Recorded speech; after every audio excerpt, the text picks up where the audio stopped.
नमस्कार, IND special में आपका स्वागत है। मैं हूं आपके साथ नाज़नीन नकवी। तो आखिरी दौर में अब सियासी संग्राम जो है वो नजर आ रहा है। दिग्गजों ने तूफानी प्रचार किया और लेकिन यहां पर सवाल ये भी है कि 28 सीटों पर होने वाले उपचुनाव में कौन किस पर भारी पड़ता हुआ नजर आएगा, क्योंकि दोनों ही दल अपनी अपनी जीत के दावे कर रहे हैं, अपने अपने कार्यकाल में की गई योजनाओं की उपलब्धियां जनता के बीच ले जा रहे हैं। ऐसे में बड़ा सवाल ये है कि जनता आखिर किससे प्रभावित होगी। देखा जाए तो इस उपचुनाव में हर तरह के दांव की आजमाइश हुई है, एक दूसरे को निशाने पर लिया गया है, वार पलटवार किया गया है। लेकिन अब शाम 6 बजे चुनावी शोर जो है ये थम जाएगा और उसके बाद देखना ये होगा कि मतदाता किसके पक्ष में किसे कितने ज्यादा वोटों से जीत दिलाता है। क्योंकि देखा जाए तो काम दोनों ही दलों का जनता ने देखा है। हालांकि निर्दलीय हो, सपा बसपा हो, इन्होंने भी अपने प्रत्याशी जो हैं वो चुनावी मैदान में उतारे हैं, जीत की बात वो भी कर रहे हैं। लेकिन मुख्य मुकाबला साफ है भाजपा और कांग्रेस के बीच,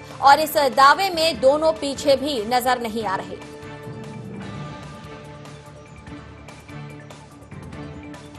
तो 28 सीटों पर उपचुनाव होना है, लेकिन किसका मंगल होगा इसका जो इंतजार है वो भी मंगलवार को यानी 10 तारीख को साफ होगा।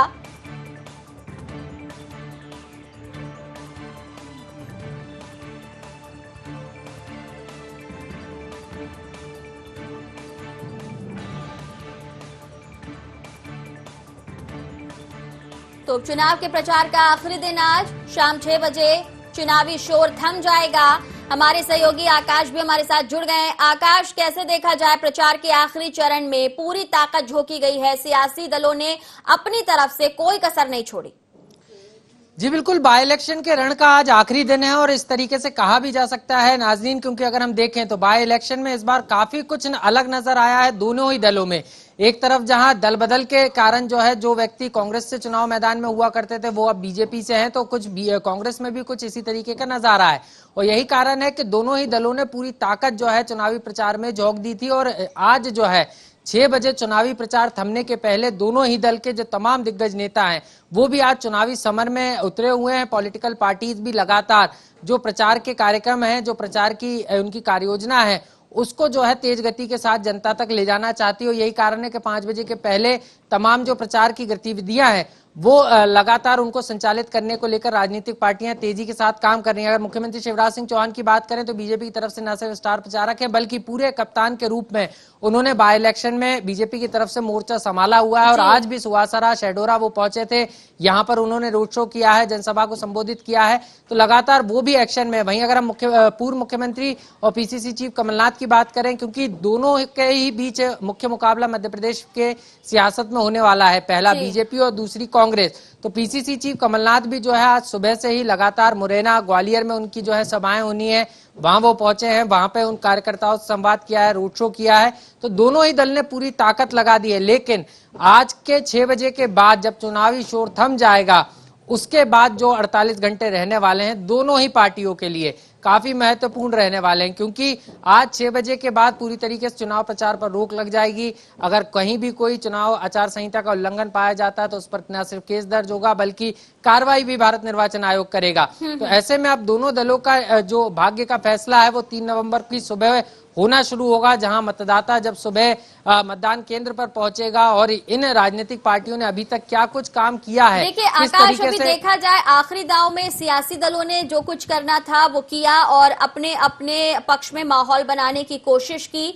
स्टार प्रचारक भी यहां पर पहुंचे, हालांकि वो भी निशाने पर रहे। लेकिन क्या माना जाए, अभी ये उपचुनाव अपने आप में एक अलग तरह का चुनाव तो है, क्योंकि कहीं ना कहीं सत्ता की डोर जो है वो एक हाथ से छूट भी सकती है, दूसरे हाथ में जा भी सकती है, यानी बहुत अलग तरह का ये उपचुनाव है। लेकिन कोरोना संकट के बीच ये नहीं कहा जा सकता कि अभी पूरी तरीके से उस पर काबू पा लिया गया है, और ऐसे में मतदान होना, क्या लगता है आपको अलग अलग तरह के अगर देखा जाए जिस तरीके के माहौल हैं उसमें कोरोना का भी इफेक्ट रहने वाला है, तो ऐसे में क्या तैयारी दिखती है? जी निश्चित रूप से कोरोना इफेक्ट निश्चित रूप से इस बाई इलेक्शन में मध्य प्रदेश में देखने को मिलेगा। यही कारण है कि निर्वाचन आयोग ने इसको लेकर पहले ही दिशा निर्देश न सिर्फ जारी किए थे बल्कि आज भी, क्योंकि आज प्रचार का अंतिम दिन है और आज से जो है तमाम जो क्विक रिस्पांस टीम हो, चाहे जो अतिरिक्त बल डिप्लॉय करना है मतदान केंद्रों पर, उनका जहां पर मतदान होना है वहां पे सीसीटीवी कैप्चरिंग भी की जाएगी, वहां पर सीसीटीवी कैमरे लगाए जाएंगे जो अति संवेदनशील या संवेदनशील मतदान केंद्र है। तो उसको लेकर निर्वाचन आयोग, मध्य प्रदेश निर्वाचन आयोग ने न सिर्फ तैयारी करना शुरू कर दी है बल्कि आज जो है भारत निर्वाचन आयोग की गाइडलाइन के तहत मध्य प्रदेश की जो मुख्य निर्वाचन पदाधिकारी हैं वीरा राणा, उन्होंने जो है जिला निर्वाचन पदाधिकारियों के साथ जो है मतदान की तैयारियों को लेकर विचार विमर्श किया है। आकाश, 6 बजे के बाद आपके पास इस वक्त हमारे साथ फोन लाइन पर शिव अनुराग पटेरिया जुड़ गए हैं, वरिष्ठ पत्रकार हैं आप, बहुत बहुत स्वागत है आपका। धन्यवाद। अनुराग सर, कैसे देखते हैं आप ये मध्य प्रदेश के 28 सीटों पर होने वाले उपचुनाव, जहां हर तरह की बयानबाजी देखने को मिली है, टीका टिप्पणी का दौर चला है और माना जाए तो कहीं ना कहीं सत्ता परिवर्तन हो सकता है, इस तरह से कांग्रेस भी देख रही है, भाजपा कह रही है कि हमारे साथ ये सत्ता बरकरार रहेगी। आपकी नजर में क्या है इस उपचुनाव में? देखिए, नेक टू नेक फाइट का चुनाव है। जैसे अगर आप कहें लोकल डायलेक्ट में कील कांटे की लड़ाई है। कुल मिला के एक ऐसा संघर्ष है जिसमें जीवन मरण का प्रश्न जुड़ा हुआ है। भारतीय जनता पार्टी के लिए सरकार का बचाना, उसका अस्तित्व बचाना बहुत बड़ा सवाल है। वहीं कांग्रेस को लगता है कि उसके साथ में सिंपैथी बिकाऊ बनाम टिकाऊ का नारा उसका काम कर जाएगा। अब ये करेगा कि नहीं करेगा, ये सब चीजें आपको आने वाली 10 तारीख को मालूम पड़ेंगी। क्योंकि कुल मिलाकर मुद्दों से हटके सिंपैथी की वेब पर सवार चुनाव रहा है। जी, अगर देखा जाए, आपने कहा कि मुद्दों से हटकर ये एक बड़ा देखने को आया है इस पूरे चुनावी प्रचार के दौरान कि मुद्दे बहुत जल्दी जो जनहित से जुड़े हुए थे वो गायब हो गए, एक दूसरे को निशाने पर लिया जाता रहा, बार बार गद्दारी की बात होती रही, बार बार बिकाऊ और टिकाऊ की बात होती रही, कुछ योजनाओं को गिनाया जाता रहा। लेकिन उसके बाद जो देखने को मिला कि शिवराज जी और कमलनाथ जी एक दूसरे पर सीधे वार करते नजर आए, इसे कैसे देखते हैं आप सियासत में? देखिए, मध्य प्रदेश की राजनीति में शिवराज सिंह चौहान को माना जाता था कि उनकी सहानुभूति और अच्छे रिश्ते कमलनाथ के साथ हैं, और यह संदेश अगर मतदाताओं के बीच जाता तो निश्चित तौर पर ये भारतीय जनता पार्टी के लिए घातक हो जाता, वहीं कांग्रेस के लिए भी नुकसानदायक होता। इस कारण से दोनों ही राजनेता एक दूसरे के खिलाफ खड़े हुए नजर आए। चलिए, एक दूसरे के खिलाफ खड़े तो हो गए सर, प्रचार भी हो गया है, अपने अपने पक्ष में वोट अपील भी हो गई है, स्टार प्रचारकों को भी बुलाया गया, लेकिन टिप्पा टिप्पणियों के बाद चुनाव आयोग की जो कार्रवाई हुई है एंड प्रचार के रोक के पहले जिस तरीके से स्टार प्रचारक का दर्जा छिन जाता है, इमरती जी को प्रचार करने से रोक दिया जाता है, आपको क्या लगता है इससे भी जनता के बीच में कोई मैसेज जाएगा? निश्चित तौर पर मुझे लगता है कि इलेक्शन कमीशन को कांग्रेस की तरफ से जो सवाल उठाए जा रहे थे उन सवालों पर विराम लगेगा। कांग्रेस ने कहा था कि कार्रवाई सिर्फ कमलनाथ पर क्यों हुई है, बाकी लोगों पर नहीं हुई है, क्योंकि उस वक्त वो भूल गए थे कि मोहन यादव पर भी एक दिन के प्रचार अभियान को रोकने की कार्रवाई हुई थी। तो सबसे बड़ी बात है कि आपको अपना दर्द ज्यादा दिखता है। हिंदुस्तान का तरीका है, कहते ना कि जिसके पैर न फटी बीमारी वो का जाने पीर पर आई, तो आप दोनों के पैर में बीमारी फट गई है, दोनों दर्द समझते कि घपला कहाँ हुआ है। दरअसल इलेक्शन कमीशन ने कमलनाथ के खिलाफ क्यों और क्या कार्रवाई की, ये तो कमलनाथ और इलेक्शन कमीशन कह सकता है, लेकिन बड़ा व्यक्ति जब अपराध करता है तो इसका छोटा अपराध भी बड़ा अपराध होता है, और समाज को संदेश देने के लिए एक बड़ी कार्रवाई आपको करना पड़ती है। Nothing is wrong in this. चलिए, बहुत शुक्रिया सर हमें समय देने के लिए। तो कुल मिलाकर देखा जाए मध्य प्रदेश की 28 सीटों पर उपचुनाव होने हैं। वहीं अगर छत्तीसगढ़ की हम बात करें तो वहां पर भी मरवाही में एक सीट पर उपचुनाव है। कुलेश्वर हमारे साथ जुड़ गए हैं। कुलेश्वर, एक सीट पर उपचुनाव होना है, लेकिन अगर देखा जाए बहुत सारे राजनीतिक समीकरण इस बीच बदल चुके हैं। जेसीसी-जे ने बीजेपी को समर्थन देने की बात कर दी है और भूपेश बघेल और कांग्रेस ये कह रही है कि ये पुराना गठजोड़ है जो अब खुलकर सामने आ गया है। ऐसे में मरवाही की जनता विकास की बात करने वाली कांग्रेस का साथ देगी या फिर ये जो नया गठबंधन है इसकी तरफ भी गौर करेगी? देखिए, बिल्कुल आपको बताना चाहूंगा कि मरवाही का जो समीकरण है वो अब पूरी तरीके से बदल गया। जिस तरह से पहले त्रिकोणीय मुकाबला जो है मरवाही में देखा जा रहा था, जिसमें जनता कांग्रेस, जोगी कांग्रेस और बीजेपी का, लेकिन जिस तरह से जोगी परिवार चुनाव से हट गया, उसके बाद कांग्रेस और बीजेपी का सीधा मुकाबला हुआ। अब इसमें नया न्यूज दिया गया कि अब जोगी कांग्रेस ने भी जो है भारतीय जनता पार्टी को समर्थन दे दिया। तो कहीं ना कहीं अब जो वहाँ की जो चुनावी जो फाइट हो रही है वो नेक टू नेक हो गई है बीजेपी और कांग्रेस का। क्योंकि जिस तरह से हमने देखा कि कांग्रेस पहले से ही 50 विधायक, करीब 8 मंत्रियों को जो है मैदान में उतारा था वहाँ पे प्रचार प्रसार के लिए। खुद मुख्यमंत्री भूपेश बघेल 3 दिन रह के मरवाही में प्रचार प्रसार किए, उनके मंत्री लगातार वहाँ पे जुटे हुए। तो कहीं ना कहीं कांग्रेस पार्टी को भी ये महसूस हो रहा है कि ये सीट हमारे लिए कितना इंपॉर्टेंट है और उनको यही भी लग रहा है कि नेक टू नेक फाइट हो सकता है। इसलिए तमाम मंत्री के साथ मुख्यमंत्री भूपेश बघेल भी 3 दिन वहां रहकर लेकिन प्रचार क्या प्रसार ये भी माना जाए कि कांग्रेस कोई कसर नहीं छोड़ना चाहती, क्योंकि सरकार में इसके पहले के 2 उपचुनाव कांग्रेस ने जीते हैं और कुलेश्वर ऐसे में अभी भी किसानों के खाते में राशि का वितरण करना, नई नई योजनाओं के जरिए जनता के बीच जाना, धान खरीदी को लेकर भी आश्वस्त करना किसान को, ये सारी योजनाएं क्या कांग्रेस को लाभ दे पाएंगी? देखिए, निश्चित तौर पे इसका लाभ जरूर कांग्रेस पार्टी को मिलेगा, लेकिन कहीं ना कहीं 22 महीनों में सरकार ने जो काम किया है, ये तमाम कामों को जो है मरवाही में मुख्यमंत्री भूपेश बघेल से तमाम मंत्रिमंडल कार्यकर्ताओं ने जनता को बताया है। लेकिन मरवाही चूंकि अजीत जोगी का गढ़ रहा है, लंबे समय से अजीत जोगी वहां पे विधायक रहे और जिस तरह से जोगी कांग्रेस को चुनाव से हटाया गया, जाति प्रमाण पत्र रद्द हुआ, उसके बाद उनका नामांकन रद्द हुआ, तो कहीं ना कहीं जो सिंपैथी वोट है अब वो भारतीय जनता पार्टी को जा सकती है, क्योंकि जोगी कांग्रेस ने बीजेपी को समर्थन दे दिया है। लेकिन कांग्रेस को अब भी उम्मीद है कि वो हम सीट बिल्कुल जीतेंगे, लेकिन निश्चित तौर पे ये फैसला जो है 10 तारीख के बाद ही होगा, क्योंकि नेक टू नेक फाइट अभी सीधा तौर पे मरवाही में देखा जा रहा है। चलिए, बहुत शुक्रिया। तो नेट टू नेट फाइट है अब भाजपा और कांग्रेस की मरवाही में। देखना ये होगा कि यहाँ सम्मान की लड़ाई के लिए जेसीसीजे ने जो भाजपा को समर्थन दे दिया है, क्या वो उसे भी जीत दिला पाएंगे या फिर जनता योजनाओं का साथ देते हुए कांग्रेस का साथ देती नजर आएगी? चर्चा में बने रहिए हमारे साथ। रुक रहे एक छोटे से ब्रेक के लिए।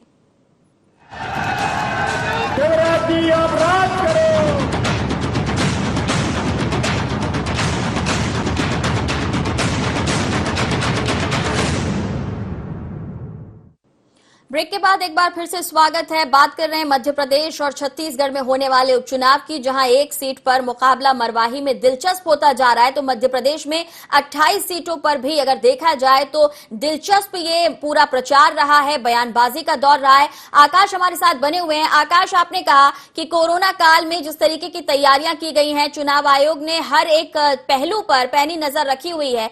ऐसे में अगर मान लीजिए कि मतदाता की हम बात करें, कुछ अलग से भी उनके लिए इंतजाम किए गए हैं, क्योंकि कुछ ऐसे भी हैं जो संक्रमित हैं और उनको भी मतदान करना है। जी बिल्कुल नाज़रीन, कोरोना पॉजिटिव वृद्धजन और दिव्यांग जो मतदाता थे उनके लिए जो है पहले ही पोस्टल बैलेट की व्यवस्था की गई थी, क्योंकि जो कोरोना पॉजिटिव या कोरोना संदिग्ध मरीज हैं वो अगर जो है घर पे रहकर अपना वोट डालना चाहते हैं तो उनके लिए पहले ही जो प्रक्रिया है वो पूरी कर ली गई है डाक मत पत्र के माध्यम से। लेकिन अगर हम बात करें, तकरीबन 1 लाख से ज्यादा जो है वृद्धजन, दिव्यांग और मतदाता जो है मध्य प्रदेश में है, और ऐसे मतदाताओं में से सिर्फ 29,000 लोगों ने ही जो है वोटर स्लिप के जरिए जो है वोट डालने की जो है अनुमति निर्वाचन आयोग से मांगी थी, यानी अप्लाई किया था कि डाक मत पत्र के जरिए जो है वो अपना वोट डालेंगे। बाकी जो मतदाता है उन्होंने जो है अप्लाई नहीं किया है, जो साफ तौर पर बताता है कि मतदाता कोरोना के बीच में भी जो है अपने मताधिकार का प्रयोग करने के लिए मतदान केंद्र पर पहुंचने वाला है। जी। और पॉलिटिकल पार्टीज भी ये चाहती हैं कि ज्यादा से ज्यादा मतदान प्रतिशत रहे, क्योंकि बीजेपी की अगर हम बात करें तो बीजेपी को यह बेहतर तरीके से पता है कि अगर मतदान प्रतिशत बढ़ता है तो बीजेपी के लिए जो हार की राह है, और माफ कीजिएगा जो जीत की राह है वो आसान हो सकती है। वहीं अगर हम बात करें कांग्रेस की, तो कांग्रेस भी जो है इस बार वोटर प्रतिशत बढ़ाने के लिए लगातार बूथों पर जो है कसावट करती हुई नजर आ रही है। चलिए, तो दोनों ही दल जो है बहुत की गई है आकाश, लेकिन असली जो तस्वीर है उसके लिए इंतजार करना होगा। हिदायत जी हमारे साथ जुड़ गए हैं, भाजपा के प्रवक्ता हैं। हिदायत साहब, क्या लगता है अब आखिरी जोर लगा लिया गया, आखिरी दांव लगा लिया गया, हर तरीके की जो बात थी वो मतदाता तक पहुंचाने की कोशिश भी की गई, लेकिन सफलता के बारे में क्या लगता है आपको? नहीं, सफलता के बारे में हम पूरी तरह आश्वस्त हैं। सभी सीटों के ऊपर भारतीय जनता पार्टी ने विजयी बढ़त बना ली।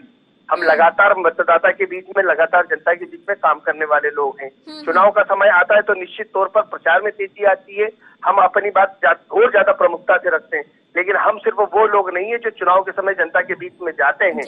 हम लगातार जनता के बीच में काम करते हैं, अपने कामों को रखते हैं, जनता की समस्या सुनते हैं, उनका निराकरण करते हैं। लगातार जनता के बीच में काम करने वाला अगर कोई दल है पूरे देश के अंदर तो सिर्फ भारतीय जनता पार्टी। ठीक है, आपको क्या लगता है? आपने तो पूरी कोशिश की है, उसके अलावा कांग्रेस भी आपके सामने है मैदान में, अन्य दल जो है वो भी अपने अपने दावों को लेकर बार बार जनता के बीच भी पहुंचे हैं, आपको भी चुनौती दे रहे हैं। तो ऐसे में क्या आप देखते हैं कि आपको टक्कर मिल सकती है? देखिए, सफलता भारतीय जनता पार्टी की सुनिश्चित है। और आप पूरे चुनाव प्रचार को देखिए तो पूरे चुनाव प्रचार में क्या हो रहा था। पूरे चुनाव प्रचार में हम हमारे 15 साल उसके बाद के हमारी जो सरकार आई उसके हम काम को लेकर बात कर रहे थे, तो कमलनाथ जी क्या कर रहे थे? महिलाओं का अपमान कर रहे थे, कर्मचारियों का अपमान कर रहे थे, लगातार झूठ पे झूठ बोल रहे थे। कुत्ता बोल देना, गालियां बक देना, ये सब कमलनाथ जी कर रहे थे। तो इसका जवाब तो कमलनाथ जी को और कांग्रेस को मिलने वाला है, जिन्होंने अपने पार्टी के राष्ट्रीय नेता तक की नहीं सुनी, जिसने महिला का लगातार अपमान किया, एक बार से अधिक। और इनके एक भी नेता ऐसे नहीं बचे जिसने महिला का, दलित का, किसानों का, बेरोजगारों का, युवाओं का अपमान करने में कोई कसर छोड़ने का काम कराओ। वो कमलनाथ हो, वक्त में चुनाव आयोग ने कार्रवाई की है और इसे भी इस नजर से कांग्रेस ने देखा कि आपने बदले की भावना से ये कार्रवाई की है और आपके नेताओं ने भी बहुत कुछ कहा लेकिन उस पर कार्रवाई नहीं हुई है। तो क्या लगता है जनता के बीच कैसा मैसेज जाएगा? देखिए, एक बात समझिए, भारतीय जनता पार्टी के भी हमारे अगर किसी के बारे में शिकायत मिली है तो चुनाव आयोग ने त्वरित उसके ऊपर जो लेना रहा है, किसको प्रचार पे रोका नहीं रोका वो नहीं जी आपको सब अच्छे से पता है। लेकिन चुनाव आयोग आप पे कार्रवाई करता है कमलनाथ जी, और आप बोलते हैं ये कार्रवाई भाजपा करवाती है। आप तो लंबे समय केंद्र में रहे, आप तो उसके एक खास सिपा सालार रहे जो आपकी पार्टी के मालिक हैं। उसके बाद आपको पता नहीं चलता चुनाव आयोग कैसा चलता है? क्या चुनाव आयोग कांग्रेस चलाया करती थी चुनाव जब कांग्रेस सरकार में हुआ करती थी? आप चुनाव आयोग के ऊपर प्रश्न चिन्ह खड़ा कर रहे हैं। आपने करा है तो कांग्रेस क्या कह रही है उसको भी सुन लेते हैं। आप भी हमारे साथ बने रहें। पंकज जी हमारे साथ हैं। पंकज जी, हिदायत जी कह रहे हैं कि जनता पूरी तरीके से साथ देने वाली है भाजपा का, क्योंकि उन्होंने अपने कार्यकाल में किए गए योजनाओं को गिनाया है और वो केवल चुनाव के वक्त नहीं जाते, जनता के बीच लगातार बने रहते हैं। अच्छा है, इनके इन ख्याली पुलावों के लिए मेरी तरफ से इनको शुभकामनाएं। परंतु इन्होंने जो कार्य किए हैं अगर वाकई में ये उत्कृष्ट कार्य होते तो हमारे को मैंडेट नहीं मिलता 2018 में। अच्छा, रही बात इनके कार्यों की, तो इनके कार्यकाल में मध्य प्रदेश बेरोजगारी में, महिला अत्याचार में अग्रणी रहा। इनके कार्यकाल में हमारे यहाँ पर रेत माफियाओं का सरगना बने रहे। शिवराज जी खुद इन्होंने संरक्षण दे रखा रेत माफियाओं के लोगों को। पूरे प्रदेश में हाहाकार मचा हुआ था। गरीब गरीब से गरीब होता जा रहा था और अमीर अमीर से अमीर होता जा रहा था। आम आदमी का कोई ध्यान नहीं रखा जा रहा था, ये किसानों का कोई ध्यान नहीं रखा जा रहा था। ये वो त्रुटियां थी जिनके कारण आज भारतीय जनता पार्टी को हटाकर कांग्रेस सत्ता में आई और फिर भारतीय जनता पार्टी के लोगों ने विश्वासघात करा, पेगडोर एंट्री करी और शिवराज जी ने पीछे का दरवाजा खोलकर सत्ता को औरंगजेब की तरह हथिया लिया। चलिए, अभी प्रचार आपने किया है, आप जनता के बीच गए हैं, अभी और भी वक्त है थोड़ा जो आप जनता के बीच जाएंगे और बातचीत करेंगे। क्या लगता है आपको ये 28 सीटों पर होने वाले उपचुनाव मध्य प्रदेश की सत्ता में किस तरह का परिवर्तन ला सकते हैं? ये इन 28 सीटों पर होने वाले उपचुनाव में मध्य प्रदेश के अंदर एक बार फिर सत्ता परिवर्तित होगी और सन 1947 के बाद से अभी तक के कार्यकाल में यह पहला ऐसा मौका होगा जब एक ही पार्टी में एक बार सत्ता हथियाने के बाद दूसरी बार पुनः जनता सत्ता वापस एक युग पुरुष, विकास पुरुष के हाथ में दोबारा सौंप देगी और साबित कर देगी कि विधायक खरीदने से योग्यताएं या पार्टी में सत्ता रहने पर मुख्यमंत्री नहीं बना जा सकता, अभी तो काम करना पड़ता है। जनता कमलनाथ जी को चाहती है। जनता के बीच गए लेकिन आपके तरफ से हुई टीका टिप्पणियों पर चुनाव आयोग कार्रवाई करता है, आपको स्टार प्रचारक का दर्जा आपसे छीन लिया जाता है, लगातार ये कहा जाता है कि आपने महिलाओं का अपमान किया है। ये सब मैसेज जो जनता के बीच गया है वो क्या आपके इस जीत को या हार को या आपके वोट परसेंटेज को प्रभावित कर सकता है? देखिए, इमरती जी के साथ जो घटना घटी थी उस पर कमलनाथ जी ने खेद व्यक्त किया था, उसे गलत धारा प्रवाह में लिया गया था, लेकिन उसके बाद भी इनके द्वारा कमलनाथ जी का स्टार प्रचारक का तमगा लेकर के और कमलनाथ जी को प्रचार करने से रोकना कहीं ना कहीं इस बात को साबित कर रहा है कि मध्य प्रदेश रोका। आप किसके लिए कह रहे हैं? देखिए, किसने रोका पंकज जी? हाँ जी, किसने रोका? आप क्या ये कह रहे हैं कि कार्रवाई जानबूझकर की गई है? बिल्कुल, चुनाव आयोग ने जो कार्रवाई की है वह कार्रवाई एक पक्षीय कार्रवाई है कमलनाथ जी के ऊपर। इस समय जब पूरा चुनाव कमलनाथ जी पर डिपेंड है, मध्य प्रदेश के अंदर एकमात्र सबसे प्रभावशाली चेहरा कमलनाथ जी है, उनसे स्टार प्रचारक का तमगा इसलिए छीना गया ताकि कहीं ना कहीं भारतीय राष्ट्रीय कांग्रेस के खेमे के अंदर सबसे महत्वपूर्ण। इस पर जवाब के लिए हिदायत साहब। नहीं, नागिन जी थोड़ा न्याय करिएगा, मुझे समय दीजिएगा। बहुत समय बोलिए। है ना, एक तो ये पंकज जी जब बात कर रहे हैं तो जरा अपनी भाषा की मर्यादा के अंदर बात करें। किसने ले ली औरंगजेब की तरह सत्ता? पिछली बार के चुनाव में आपको मैंडेट नहीं मिला था, ना मैंडेट हमें मिला था। वोट प्रतिशत हमारा ज्यादा था, सीटें आपकी ज्यादा थी। हमको अगर ऐसा कुछ करना होता तो हम तभी करते। हम अगर ये जिसको आप बार बार खरीदी बिक्री की बात कर रहे हैं, भारतीय जनता पार्टी से विश्वास नहीं रखती, इसलिए हमने तब ऐसा नहीं किया। आप आए, हम विपक्ष में बैठे, आप अपना घर नहीं संभाल पाए और हम वो लोग हैं पंकज जी, आपने औरंगजेब का नाम जिंदा रखा था दिल्ली के अंदर औरंगजेब रोड बनाकर। हमने उसे एपीजे अब्दुल कलाम रोड किया, औरंगजेब का नाम हमने मिटाया। तो ये तो जाके अपनी पार्टी के लोगों से पूछ लो जो औरंगजेब को फॉलो करते हैं, जिन्होंने सीताराम केसरी जी को उठा के फिकवाया था, उसको बोलते हैं औरंगजेब की नीति। तो जरा आप अपनी भाषा का मर्यादा रखिए, तो हम खोलने लगेंगे तो आप सुन नहीं पाओगे। और जनता के बीच में बार बार मैंडेट किसने दिया, कितनी सीटें आई थी आपकी, याद है आपको? और आप बात कर रहे हैं कि हमने कमलनाथ जी से स्टार प्रचारक का तमगा छीन लिया, चुनाव में भारतीय जनता पार्टी चलाता है। तो आप अध्ययन कर लिया कीजिए, संविधान का कर लीजिए, नियम कानून का अध्ययन कर लीजिए। यहाँ पर आप बोलते हैं, लोग हंसते होंगे आपके ऊपर, हम किसी का तमगा छीनेंगे? और क्या भारतीय जनता पार्टी के किसी और नेता के ऊपर कार्रवाई नहीं हुई आज तक चुनाव आयोग में? लगातार हुई है। आप बात करिए मुद्दों की, आपने क्या अपमान नहीं करा, एक दलित महिला का अपमान नहीं करा, आपने क्या कर्मचारियों के ऊपर आरोप नहीं लगाए, आपने क्या किसानों का अपमान नहीं करा? ठीक है, आपको मैंने पूरा समय दिया हिदायत जी, अब जवाब ले लेते हैं। पंकज जी, देखिए कार्रवाई तो हो गई और अब आखिरी दांव चल रहा है। देखा जाए स्टार प्रचारक के तौर पर हो या कार्यकर्ता के तौर पर हो, कांग्रेस अगर जनता के बीच गई है, रिस्पांस आप कैसा देखते हैं? और दूसरा ये भी कि क्या ये कार्रवाई होने से कांग्रेस को कोई धक्का लगा है, कांग्रेस इससे बैकफुट पर आ जाएगी? देखिए, कहीं भी कांग्रेस बैकफुट पर नहीं है, क्योंकि अब मतदाताओं का मन बन चुका है। जिस स्थिति में आप स्वयं देख रही हैं कि भारतीय जनता पार्टी के कई नेता कुछ तो हाथ जोड़ते हुए लोगों के पांव में गिड़गिड़ा रहे हैं, मदद मांग रहे हैं, तो कुछ आंसू बहा रहे हैं, तो कुछ तरह तरह की बंदूकें दिखा करके वोट मांगने का प्रयास कर रहे हैं, जो ये इस बात को स्पष्ट कर रहे हैं कि इन लोगों को अपनी हार कहीं ना कहीं स्पष्ट रूप से दिख रही है। ये कहीं ना कहीं अपनी गलतियों का एहसास कर रहे हैं और भारतीय जनता पार्टी इन 28 की 28 सीटों पे चुनाव हारने की स्थिति में है। भले ही कमलनाथ जी को ये स्टार प्रचारक का तमगा छीन ले, भले ये कमलनाथ जी को नजरबंद कर दें 24 घंटे के लिए, लेकिन उसके बाद भी पूरी ताकत से भारतीय राष्ट्रीय कांग्रेस अपने मताधिकार अपने पूरे वचनों को निभाएगी। जनता आपके साथ है। हिदायत जी, अब इनकी बातों के कोई जवाब बनता ही नहीं। ये बोल क्या रहे हैं, इन्हें खुद को नहीं पता है। जनता ने मन बना लिया, तुम्हें आपको सब पता है भैया, सब कर लिया तो घर बैठ जाओ ना। जनता का मन आपको पता है कि ये सब कुछ हो रहा है। अरे आप अपने लोगों का मन नहीं समझ पाए, आप सरकार चलाते वक्त अपने विधायकों का, अपने मंत्रियों का, आप अपने कार्यकर्ताओं का मन नहीं समझ पाए, अपने वरिष्ठ नेताओं का मन नहीं समझ पाए, वो जनता को समझने की बात कर रहे हैं। चलिए, लेकिन जनता ने दोनों को समझा होगा, क्योंकि आप दोनों ही जनता के बीच पहुंचे हैं और अपनी अपनी बातों को रखा है। फिलहाल शुक्रिया हमें समय देने के लिए, लेकिन अब देखना होगा कि आखिरी दौर में रहा ये प्रचार क्या जनता को प्रभावित कर पाएगा। बीच बीच में जिस तरीके की बयानबाजी आई है, उससे जनता ने किस तरीके से अपना मन बनाया है, किसे जनप्रतिनिधि जनता चुनने जा रही है, ये सब देखना बेहद दिलचस्प रहने वाला है। फिलहाल मुझे दीजिए इजाजत, नमस्कार।